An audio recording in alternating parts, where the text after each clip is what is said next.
कहानी की शुरुआत 1235 से होती है, जहां हमें एक ईसाई शहर को दिखाया जाता है, जहां पर बहुत सारे लोग एक पुल के ऊपर जमा हुए हैं। वहां 3 औरतें हैं जिनको सजा दी जाने वाली है।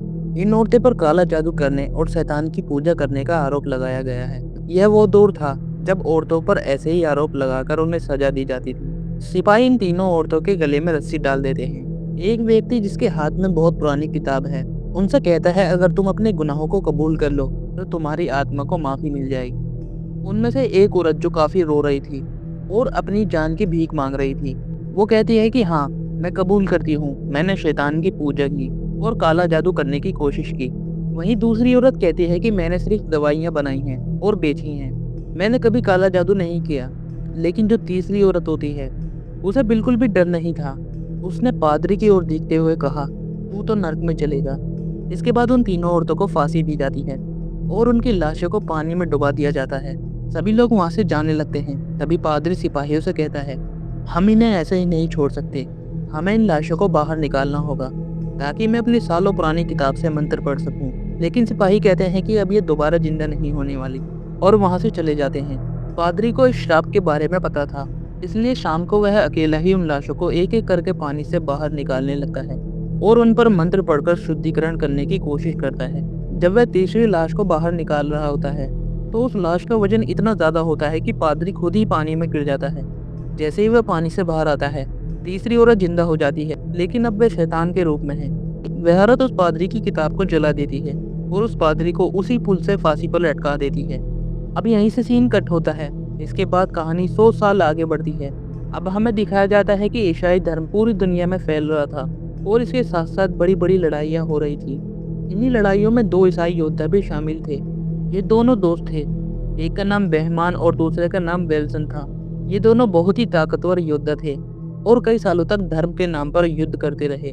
इन्होंने कई लड़ाइयाँ लड़ी थी और आज तक कभी हार नहीं मानी थी। सन 144 में मारना की जंग के दौरान यह लोग एक शहर पर हमला करते हैं और उसे कब्जे में ले लेते हैं। लेकिन इसी दौरान बेहमान देखता है कि वहाँ बच्चों और औरतों की जान खतरे में है।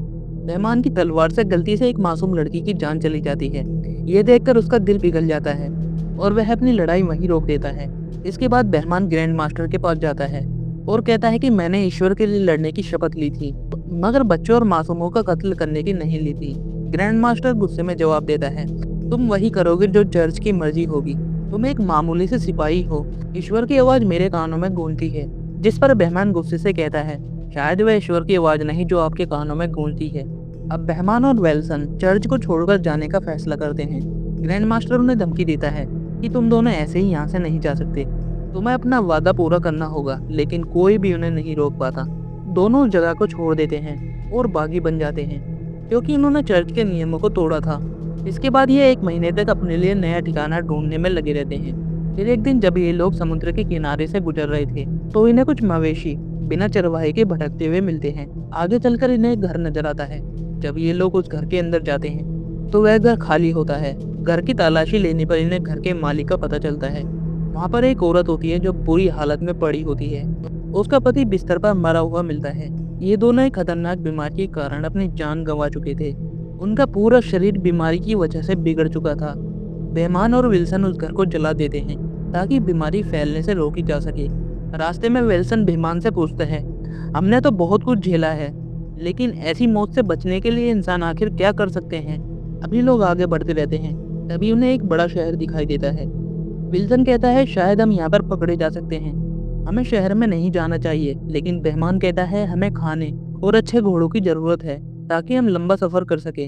अब मजबूरी में ये दोनों शहर में जाने का फैसला करते हैं।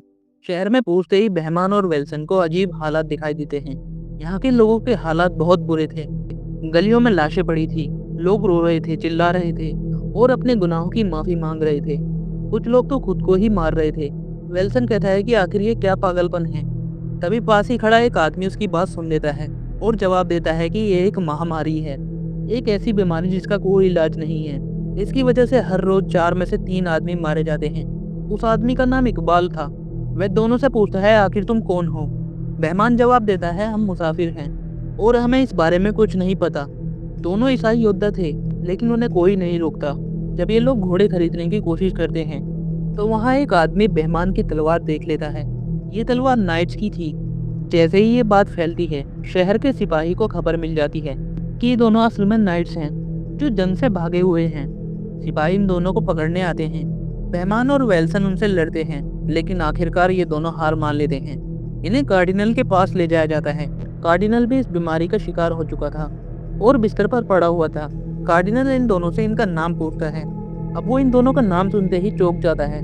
वो कहता है कि मैं तुम दोनों को जानता हूँ, तुम्हारी जीत की कहानी दूर दूर तक मशहूर है। इसके बाद कार्डिनल बताता है, यह महामारी हमारे लोगों को खत्म कर रही है। असल में ये नर्क से भेजा गया एक श्राप है। इसे एक जादूगरनी के काले जादू से हम पर डाला गया है और अब वह जादूगरनी हमने पकड़ ली है और उसने खुद ही ये माना है। कार्डिनल आगे बताता है, इस श्राप को खत्म करने का एक ही तरीका है, जादूगरनी को शेवेर के गिरजाघर में ले जाना होगा। वहाँ के सन्यासी इस श्राप को खत्म कर सकते हैं। मेहमान पूछता है, मेरा इन सबसे क्या लेना देना है? कार्डिनल कहता है, हम ये काम नहीं कर सकते, लेकिन अगर तुम मदद करो तो जादूगरनी को शेवेर के गिरजाघर तक ले जाया जा सकता है। क्या तुम चर्च की सेवा करना चाहोगे? मगर इस काम के लिए बेहमान साफ साफ इनकार कर देता है। उसके इनकार के बाद कार्डिनल इन दोनों को जेल में डाल देता है। उसी काल कोठरी में एक लड़की भी थी। जब ये दोनों उसे देखते हैं तो वेल्सन पूछता है, क्या यही चुड़ैल है? बेहमान जवाब देता है, ये तो बिल्कुल वैसी नहीं लगती। रात को बेहमान एक बुरा सपना देखता है जिसमें वे एक मासूम लड़की की जान ले रहा था। जब उसकी आंख खुलती है तो वो देखता है कि वो लड़की रो रही थी। उसकी कमर पर जख्म के निशान थे, जैसे किसी ने उसे बहुत बुरी तरह से मारा हो। ये देखकर बेईमान इरादा बदल देता है। वह चर्च के लिए नहीं बल्कि उस लड़की के लिए मिशन पर जाने का फैसला करता है ताकि वह उसकी जान बचा सके। अगले दिन ये सब प्रीस्ट से मिलते हैं और उससे कहते हैं, हम तुम्हारी मदद करेंगे, लेकिन इस लड़की के साथ इंसाफ होगा और हम पर लगे सभी इल्जाम को हटाना होगा। इस यात्रा में इनके साथ एक नामी सिपाही भी शामिल होता है और एक पादरी जिसके पास एक नक्शा होता है। लेकिन ये 900 मील का सफर था जो पहाड़ियों के बीच से गुजरता था जहाँ पर गिरजाघर था। बेहमान और वेल्सन सिर्फ नक्शे पर ही भरोसा नहीं कर सकते थे, इसलिए वे किसी ऐसे आदमी को तलाशते हैं जो पहले वहां जा चुका है और वापस भी आ चुका है, कोई ऐसा जिसे रास्ता याद हो। पादरी उन्हें एक कैदी के पास ले जाता है जिसे धोखाधड़ी के जुर्म में पकड़कर जेल में डाला गया था। बेहमान उससे एक सौदा करता है। वो कहता है, अगर तुम हमें सेवर तक ले जाओ तो तुम्हारे ऊपर लगे इल्जाम खत्म कर दिए जाएंगे। ये सुनकर वे आदमी तैयार हो जाता है। अब ये सबके सब सफर पर जाने के लिए तैयार हो जाते हैं। इनके साथ पादरी और एक सैनिक भी है और एक रास्ता दिखाने वाला आदमी।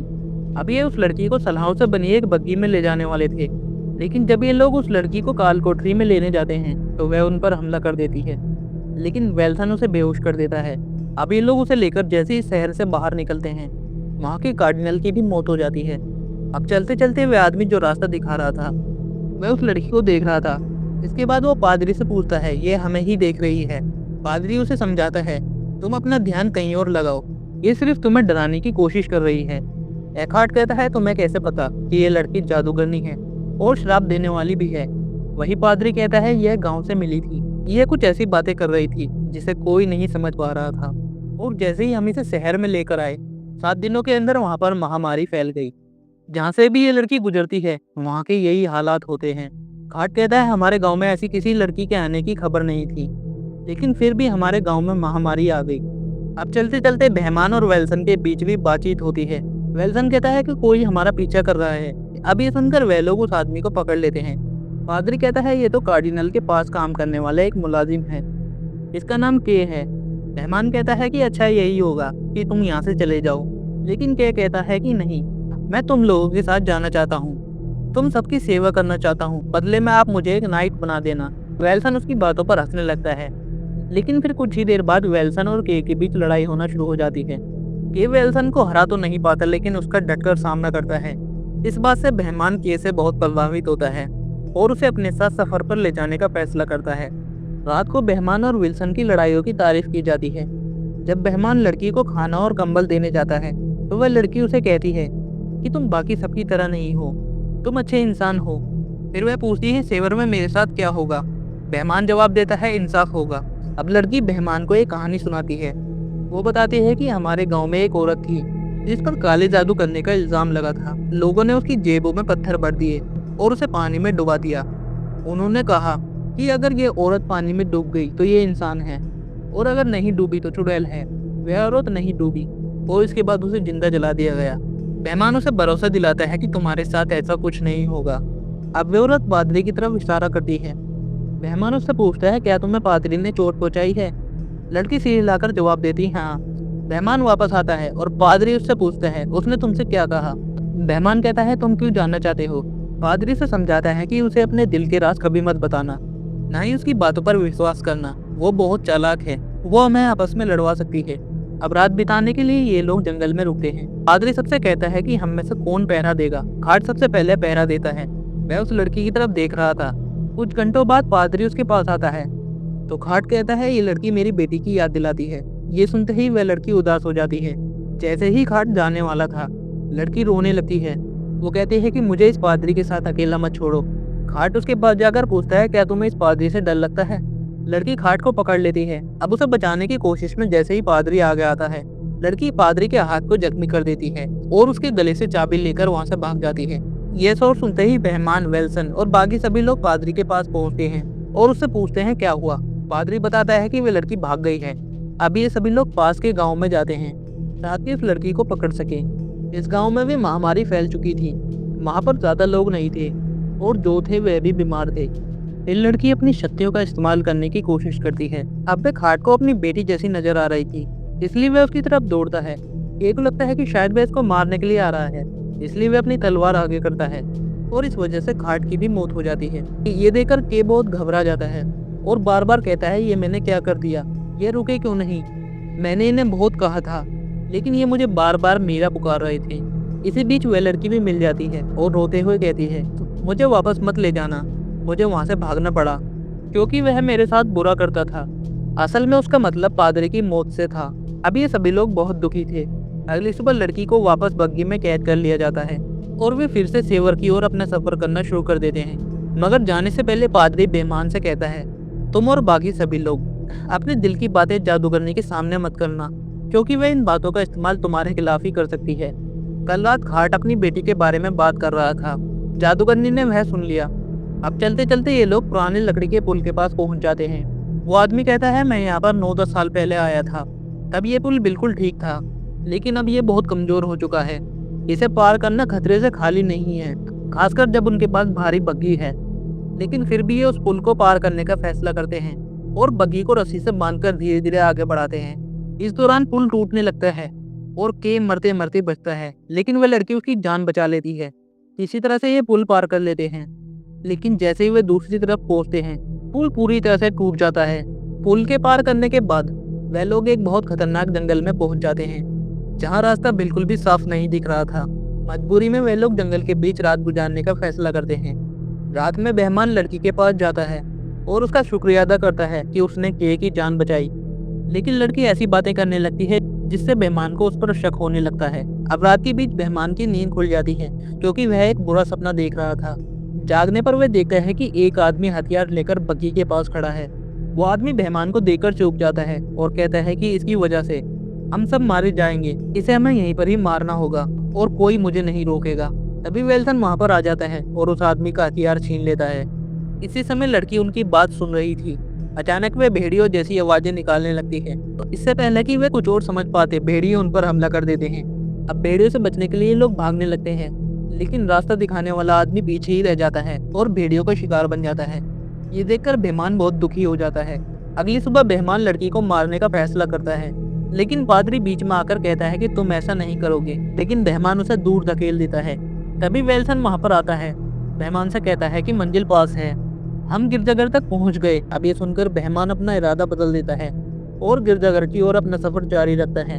रास्ते में वेल्सन कहता है, जब ये सब खत्म हो जाएगा तो मैं उस जगह पर जाऊंगा जहाँ पर मेरा जन्म हुआ था।